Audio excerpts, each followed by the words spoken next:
So now you may be asking yourself the question, how do I start? What are the right use cases? What are the right scenarios? What are the right opportunities that I go after? Because we all know in today's enterprise, success is the only way you get adoption.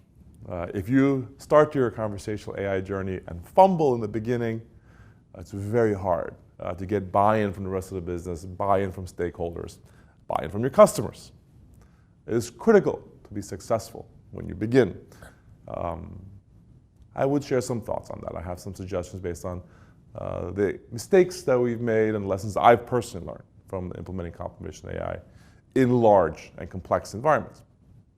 First and foremost, we all obviously agree, look for opportunities where there's a high volume. Okay, no brainer, right? Don't need to go more into that.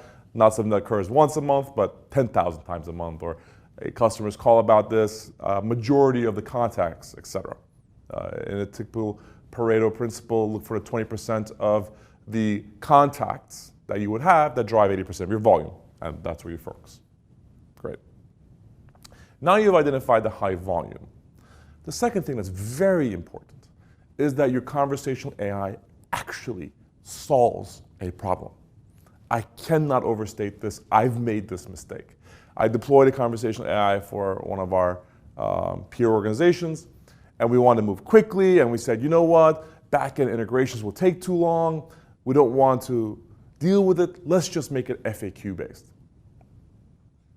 You then had a conversational AI that had a very high rate of accuracy and about 23% satisfaction rate from the contacts it was handling.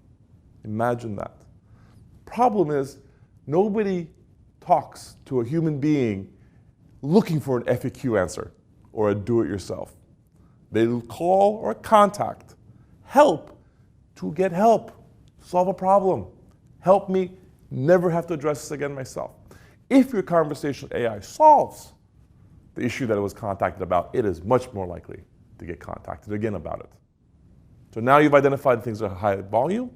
You've then said, you know what, these should be things that the conversation can actually do something about in a dialogue, not just be an FAQ-based, use the power of conversational AI. And then 3, you have to now think about enabling your conversational AI to solve the problem you identified. What does enablement mean? If I hired somebody off the street for a contact center, and I sat them down and I gave them no access to internal systems to do that job when a customer called, not a very valuable contact center agent. You need to enable your cognitive agent, your conversational AI, like you would a human being. You have to give it access to the right back-end systems, give it access to the infrastructure in the business so that it can actually do what it needs to do, solve the problem. This will raise your typical biggest question mark in picking use case. Do back-end APIs exist? Are the external systems accessible? Are there something I control, or do I have to partner with another line of business to deliver? And this is not Harry Potter magic. It's not going to just work. This is a traditional IT implementation project now you're taking on and saying, hey, what systems can I integrate with? And what can I actually enable my conversational AI to solve? I have seen engagements where we have taken very promising use cases that were high volume and deprioritized them because you could not actually get the conversational AI with a backend system solve the problem. So I would focus on those 3 tenets.